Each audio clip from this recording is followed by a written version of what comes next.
윤리와 사상은 윤리사상과 사회사상의 필요성 및 역할, 동양윤리사상, 서양윤리사상, 사회사상 등에 대해 배웁니다. 윤리와 사상을 배우면 도움이 되는 학과에는 도덕윤리학과, 동양학과, 종교철학전공, 철학과, 윤리교육과 등이 있지만 다른 학과를 희망해도 도움이 됩니다. 윤리와 사상은 일반 선택 과목으로 1에서 9등급까지 선출이 되며 수능에서 사회탐구 과목으로 선택이 가능합니다. 2023년 1학기 기준 학인여고에서는 기말고사 60%, 수행평가 40%로 평가를 진행하고 있습니다. 수행평가는 주제탐구 서술형평가, 논리논술, 쟁점 토론으로 구성되어 있습니다. 윤리와 사상의 장점으로는 내신에서 선택하는 인원이 많아 다른 과목에 비해 등급 따기가 수월하다는 점과 사상가들의 사상을 깊게 공부함으로써 삶을 살아가는 데 도움이 된다는 점이 있습니다. 그러나 단점으로는 외워야 할 양이 많고 특히 동양윤리가 킬러 문제 파트라고 불릴 만큼 정말 어렵습니다. 또한 과목 특성상 한자가 많은데 교과서에 한글로 안 쓰여 있어서 하나하나 다 찾아봐야 한다는 점이 있습니다. 윤리와 사상은 제시문을 보고 제시문의 사상가가 누구인지 알아내는 것이 중요합니다. 그러나 사상이 비슷한 사상가들이 많아 각 사상가의 공통점 차이점을 잘 비교하여 학습해야 합니다. 이해하고 머리를 굴려서 푸는 걸 좋아하는 친구들보다 쌩암기를 좋아하는 친구들에게 추천하고 생활과 윤리를 선택하게 될 친구들은 윤리와 사상을 배우고 오는 것이 큰 도움이 되기 때문에 개인적으로는 꼭 들었으면 좋겠습니다. 개념 문제집으로는 원자, 요약 문제집으로는 1등급 만들기나 마더텅을 추천합니다. 과목은 민주주의와 헌법, 민주국가와 정부, 정치 과정과 참여 등 정치와 관련된 것과 민법, 형법, 국제법과 같이 여러 법을 배우는 과목입니다. 정치화법 과목은 정치외교학과, 콘텐츠 저작권학과, 지적재산권학과, 법률행정학과, 법학과 등 여러 학과들과 관련이 있습니다. 정기고사는 1, 2학기 모두 실시하며 반영 비율은 중간고사 30%, 기말고사 30%입니다. 중간고사는 서술형이 없고 기말고사는 객관식 90점, 서술형 10점으로 이루어져 있습니다. 수행평가는 배움노트 10%, 정책제안 20%, 정치참여 템플릿 10%로 총 40%가 반영됩니다. 정치화법 과목은 배울수록 실생활에서 유용하다는 장점이 있습니다. 하지만 생소한 용어들이 많고 통합사회 정치화법 관련 내용에서 더 심화된 내용을 배우는 것이라 익숙한 듯 익숙하지 않아 어려움을 느낄 수 있다는 단점이 있습니다.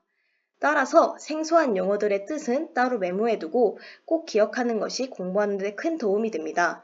또한 문제를 풀어보는 것보다 내용을 먼저 이해해야 합니다. 정치화법 과목은 내용을 제대로 알지 못한 상태에서 문제를 풀면 오히려 역효과이므로 내용 정리를 꼼꼼하게 하는 것이 중요합니다. 한국지리란 우리나라 지역 환경, 기후와 생활, 인구 변화, 거주 공간의 변화, 생산과 소비 공간 등의 정보를 배우고 우리 국토에 대한 올바른 인식과 이해를 바탕으로 국토해를 함양하는 과목입니다. 한국지리를 선택하면 고등학교 2학년 1, 2학기 동안 수업을 듣게 되는데요.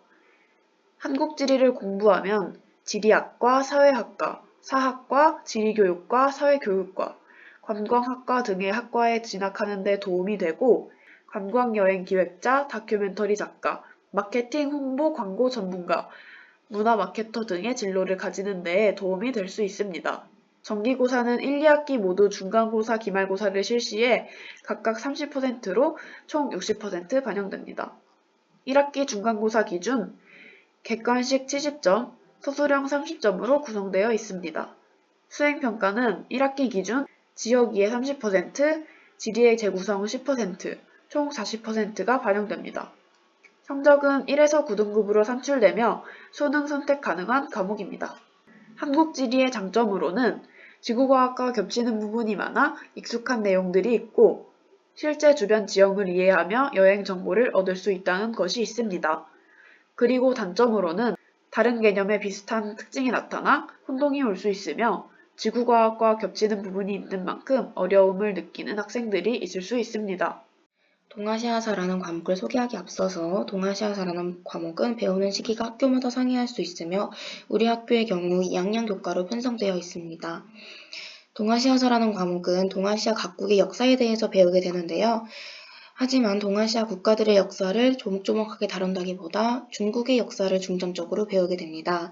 이 과목을 통해서 동아시아 국가 간 역사적 사실과 현재의 동아시아 교류 현상에 대해서 깊이 있게 이해할 수 있게 되는데요.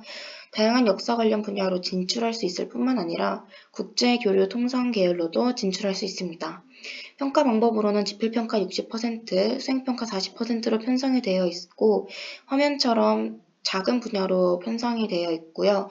하지만 자잘자잘하게 평가가 되는 부분이 많다는 점, 그리고 때에 따라 변경될 가능성이 있습니다. 하지만 부담 없는 평가로 진행이 된다는 점을 알립니다.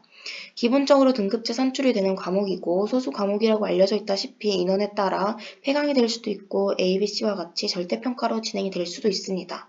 하지만 세계사라는 과목보다는 선택자가 비교적 많기 때문에 등급 산출을 할 경우가 높은데요. 이 경우에는 시험 문제의 난이도가 해마다 선생님에 따라 쉬울 수도 있고 어려울 수도 있다는 점 알립니다. 세계사라는 과목보다는 동아시아사라는 과목은 중국의 역사를 방대히 다루기 때문에 조금 더 우리가 어렴풋이 알고 있는 부분이 더 많이 있을 텐데요. 그렇기 때문에 다소 어렵다라기보다는 쉽게 다가갈 수 있습니다. 그리고 우리 학교에서는 한국사와 동아시아사를 같은 학년에 배우기 때문에 조금 더 깊이 있는 역사 공부를 할 수 있습니다. 그리고 중국 역사에 대해서 조금 아는 분야를 배우기 때문에 헷갈리는 부분이 덜어 있을 수 있습니다. 하지만 제가 알려드리는 공부 방법을 통해서 2, 3등급은 물론 1등급을 쟁취할 수 있는 고마운 과목입니다. 이 공부 방법은 제 개인적인 공부 방법이기 때문에 이 공부 방법이 맞지 않는 친구들이 있을 수 있는데요. 하지만 제가 역사 씹덕 또는 변태 등의 소리를 들을 정도로 역사 분야를 진득하게 공부해왔기 때문에 조금 자신있게 이야기해보도록 하겠습니다. 어떤 역사 과목을 공부하던지 간에 무작정 암기하려는 것보다는 시대의 사건 흐름을 이해하는 것이 좋습니다. 정치, 경제, 사회, 문화 분야별로 나누어서 키워드 위주로 공부하는 것이 좋은데요. 이렇게 세분화한 공부를 사료 해석을 통해서 그 문제 속에 있는 키워드를 뽑아내는 것이 중요합니다. 이 공부 방법을 통해서 많은 학생들이 조금 역사를 공부하는데 수월해졌으면 좋겠다라는 바람을 표출해 보겠습니다.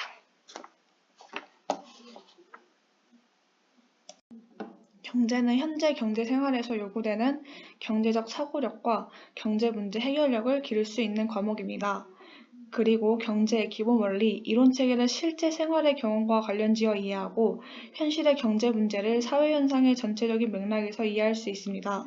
이 과목은 경영, 경제, 물류, 무역 등 경제 개념의 이해를 필수적으로 요구하는 학과를 가고자 하는 학생들에게 유리합니다. 경제는 14명이 넘은 경우에는 등급이 산출되는데 그렇지 않은 경우에는 성취도 5단계의 분할로 나옵니다. 등급이 나오는 경우에는 중간, 기말 각각 30%가 들어가고 수행은 40%가 들어갑니다.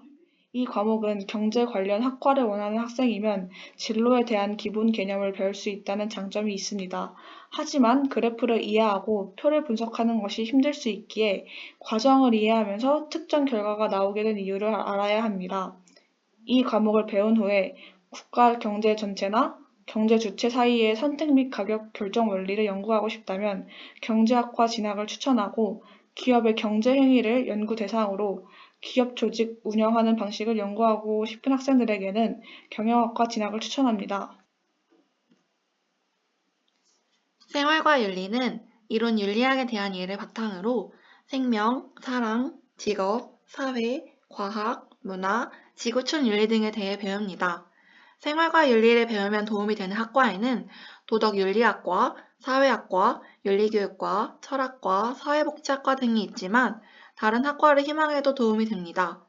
생활과 윤리는 일반 선택 과목으로 1에서 9등급까지 산출이 되며 수능에서 사회탐구 과목으로 선택이 가능합니다. 2023년 1학기 기준 학인여고에서는 중간고사와 기말고사를 합쳐서 60%, 수행평가 40%로 평가를 진행하고 있습니다. 수행평가는 주제탐구 서술형 평가, 성찰적 글쓰기로 구성되어 있습니다.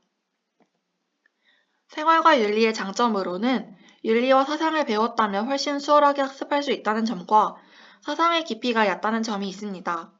또한 내신과 수능 모두에서 선택자가 가장 많아 등급 따기에도 괜찮습니다. 그러나 단점으로는 사상가가 많아 외워야 할 양이 많고 조사 하나로도 답이 바뀔 만큼 말장난이 심한 편이라 선지 걸러내는 연습을 정말 많이 해야 합니다. 생활과 윤리는 제시문을 보고 제시문의 사상가가 누구인지 알아내는 것이 중요합니다. 그러나 사상이 비슷한 사상가들이 많아 벤 다이어그램 문제를 풀기 위해서는 각 사상가의 공통점, 차이점을 잘 비교하여 학습해야 합니다. 이해하고 머리를 굴려서 푸는 걸 좋아하는 친구들보다 땡암기를 좋아하는 친구들에게 추천합니다.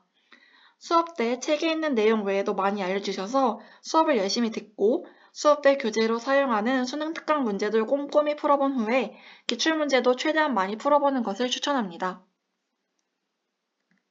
사회문화에서는 사회문화 현상의 탐구, 개인과 사회구조, 문화와 일상생활, 사회 계층과 불평등에 대해 배웁니다.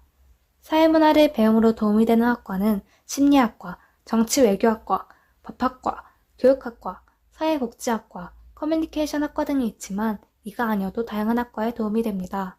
사회문화 과목은 1에서 9등급까지 산출이 되며 수능에서 선택을 할 수 있습니다. 2023년 기준 학익여고에서의 평가는 중간고사, 기말고사를 합해 60%, 수행평가 40%로 평가를 진행하고 있는데요.